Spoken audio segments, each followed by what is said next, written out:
নাস্তিকদের কিভাবে আপনি বুঝাবেন? একটা ঘটনা বললে চমৎকার বুঝতে পারবেন। কুফা নগরীতে এক নাস্তিক ছিল, সে এরকম বলতো, যেটা দেখি না ওইটা মানি না। সবাই বলে আমাদের একজন ইমাম আছে, ওনার নাম নু'মান ইবনু সাবিত, উনি তোমারে দেখায় সারবে আল্লাহরে।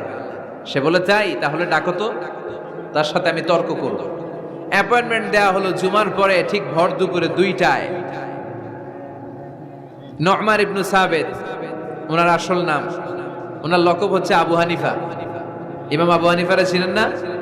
ইমাম আল আযম। উনি আল্লাহর পক্ষে নাস্তিকের সাথে লড়বেন, আর নাস্তিক আল্লাহর বিপক্ষে লড়বেন। সময় দেয়া হয়েছে জুমার সালাতের পর ভর দুপুরে 2টা। ঠিক সময় নাস্তিক এসেছে, হাজার হাজার মানুষ এসেছে, আসে নাই ইমাম আবু হানিফা। নাস্তিক তো রেগে মেগে আগুন, আমার সময় দিয়ে উনি আসে নাই কেন, আসে না কেন?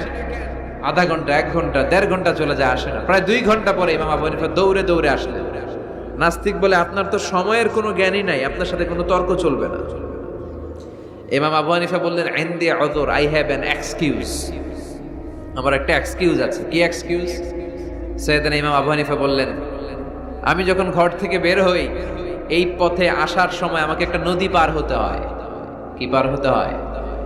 আজকে যে দেখি নদীর সামনে কোনো নৌকা নাই, মানুষ নাই, কেউ নাই, কেউ নাই। হঠাৎ দেখলাম নদীর পাশে বিশাল একটা বড় গাছ, গাছটা এমনি এমনি 2 ভাগ হয়ে গেল। গাছ থেকে এমনি এমনি কাঠ আর তক্তা বের হয়ে গেল, তক্তাগুলো এমনি এমনি জোড়া লেগে নৌকা হয়ে গেল। ওই নৌকা এমনি এমনি নদীর মাঝখানে এসে পড়লো, আর আমি উঠে বসলাম। মাঝি ছাড়া, লগি বৈঠা ছাড়া নৌকা আমারে এক টান মেরে নদীর ওপার নিয়ে গেল। এই কাজগুলো হতে হতে 2 ঘন্টা লেগে গেছে। কয় ঘন্টা? নাস্তিক কয় তবে ইমামের মাথা খারাপ। নাস্তিক কি বলে? তোদের ইমামের মাথায় সমস্যা।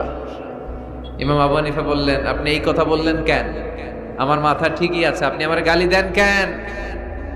নাস্তিক বলে এমনি এমনি গাছ ভেঙে 2 ভাগ হয় নাকি? এমনি এমনি করাত ছাড়া গাছ কেটে তক্তা বানানো যায় নাকি?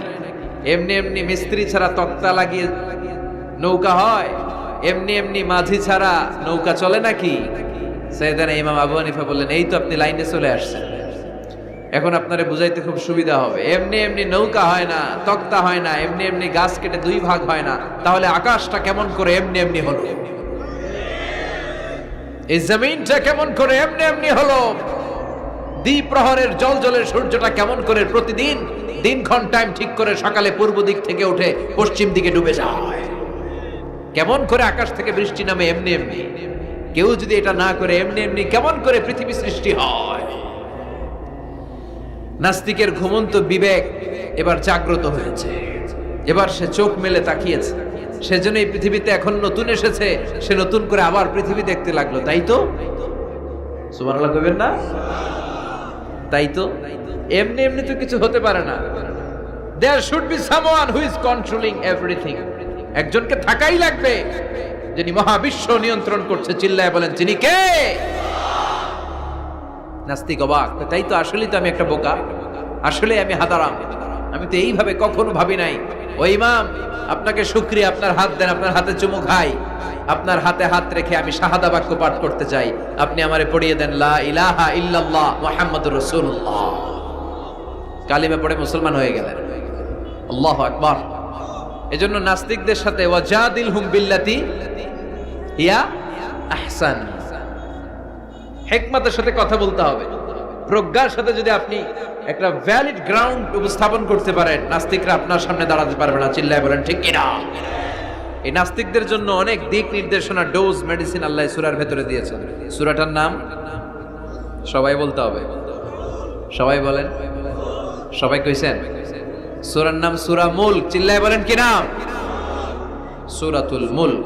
আল্লাহ শুরু করছেন, তাবারাকাল্লাযী বিয়াদিহিল মুলকু ওয়া হুয়া আলা কুল্লি শাইইন কাদির। সুবহান সেই সত্তা যার হাতে ক্ষমতা, আর তিনি সব বিষয়ের উপরে ক্ষমতাবান। পড়েন সুবহানাল্লাহ। তাবারাকাল্লাযী সুমহান সেই সত্তা, বিয়াদিহিল মুলকু, যার হাতে সব ক্ষমতা, ওয়া হুয়া, আর তিনি আলা কুল্লি শাইইন কাদির, সব বিষয়ে ক্ষমতাবান। তিনি কে? বিয়াদিহিল মুলকু, তার হাতে ক্ষমতা। চিল্লায় বলেন তো কার হাতে? নাকি আপনাদের হাতে? মাননীয় প্রধানমন্ত্রীর হাতে?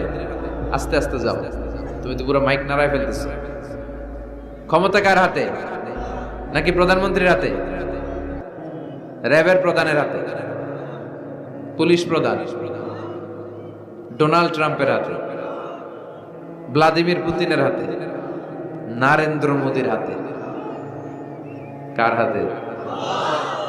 জোরে বলেন। বিশ্বাস হয়? কিন্তু আমরা কিন্তু প্রায়শই বলি সকল ক্ষমতার উৎস জনগণ। এভাবে রাষ্ট্রীয়ভাবে কিছু কুফরি আমাদেরকে শিক্ষা দেওয়া হয়, চিল্লা এখন ঠিক কিনা?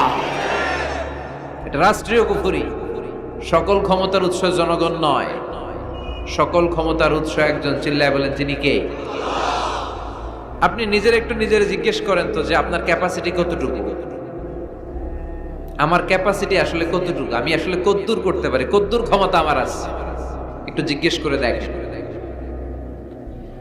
ডায়রিয়া যাদের হয় 5 বার 7 বার 10 বার যদি টয়লেটে যাওয়া লাগে, ওর চেহারার দিকে আর তাকানো যায়? নিজেকে দিয়ে ভাবেন, যেদিন আপনার পেট মোচড় দিয়ে ডায়রিয়া হয়েছে, 7 বার 8 বার ইমোটিল ট্যাবলেট খাওয়ার পরে, স্যালাইন খাওয়ার পরেও ভালো হচ্ছে না, 10 বার 12 বার যেতে যেতে চেহারাটা সাদা হয়ে যাচ্ছে, গায়ে কোনো শক্তি নাই, এরপরে 3-4 জন কাঁধে করে টয়লেটে ঢুকায়, আছে না নাই? 10 বার 12 বার টয়লেটে গেলে আর কোনো শক্তি নাই, কই আই মরি যাইও, আই আর হাইতান না, আরে মাফ করি দে, এরকম হয় না? তখন ভয় লাগে, মনে হয় যে আমি আসলেই মরে যাব, সবার কাছে বিদায় নেয়, আমারে মাফ করে দাও, আমি হয়তো বাঁচবো না। কত লিমিটেড পাওয়ার আমাদের, কত দুর্বল। 5 বার টয়লেটে গেলে চেহারার দিকে তাকানো যায় না, চেহারা ভেস্কি মেরে থাকে এমনি। সে নাকি ক্ষমতার মালিক। আল্লাহ বলেন ওয়া খুলিকাল ইনসানু দাঈফা, তোদেরকে আমি দুর্বল করে বানিয়েছি। শুধু আমরাই দুর্বল না, আমি দুর্বল, আমার বাপ দুর্বল, আমার দাদা দুর্বল, আমার 14 গোষ্ঠী দুর্বল। আমরা দুর্বলের ঘরের দুর্বল। সবল হচ্ছে একজন, তিনি কে? এজন্য সকল ক্ষমতার উৎস কোন দৃষ্টিতে, কোন যুক্তিতেই টিকে না যে সকল ক্ষমতার উৎস নাকি মানুষ। এই কথাটা যুক্তির আলোকে টিকে? সকল ক্ষমতার উৎস কে? কি ক্ষমতা আছে আমাদের? কোনো ক্ষমতাই নাই। আজকে কেউ যদি পেছন থেকে চিৎকার দিয়ে বলে হুজুর প্যান্ডেলে সাপ, মজা করে বলছি, এতে অনেকে খুঁজতেছে কই সাপ, কই সাপ। দেখছেন ক্ষমতার মালিক নাকি আমরা? আর আসলেই যদি 3-4টা সাপ ফস করে এদিক দিয়ে ফানা তুলতো, black mamba, king cobra, python, হ্যাঁ, এই সাপগুলো যদি ফস করে এখানে ঢুকতো, আপনাদেরকে খুঁজে পাওয়া যেত? এতক্ষণ স্লোগান চলে, এখন দৌড়। আছে না নাই? সাপ বাদ দেন, ভাউয়া ব্যাং চিনেন? অথবা কোলা ব্যাং? বাগেরহাটে কি বলে, কি করে? খালি লাফায়। 10টা ভাউয়া ব্যাং, 2টা স্টেজে আর 8টা প্যান্ডেলে ছেড়ে দেওয়া হলো। অবস্থাটা কি হবে জানেন? ভাউয়া ব্যাং আর কি লাভ দিবে? এর চেয়ে বড় লাভ দিবেন আপনারা। এর চেয়ে বড় লাফাইতে লাফাইতে আমরা ভাগবো। এই হচ্ছে আমাদের অবস্থা। নিজেকে একটু জিজ্ঞেস করেন যে how much capacity I belong, কতটুকু ক্ষমতা আমার আছে। আহা, মাঝে মাঝে বাসে যখন আমরা চড়ি, পেশাব চাপে না? কথা বুঝতেছে না বোধহয়। আমরা বাসে করে সফরে যাচ্ছি, পেশাব চাপে না? চাপে। ড্রাইভাররে অনুরোধ করার পরে ড্রাইভার বলে এই বাসের নিয়ম হচ্ছে ঢাকা টু কক্সবাজারে থামবে একবার। কয়বার? আরো 20 কিলোমিটার পরে ওইখানে থামানো হবে। ওই বেটার যান যায় যায় পেশাবের চাপে। এরকম পরিস্থিতিতে আমরাও জীবনে কালে ভদ্রে 2-1বার পড়েছি কিনা? ওই সময়ের কথাটা একটু খেয়াল করেন যে আপনার কি অবস্থা হয়েছিল তখন।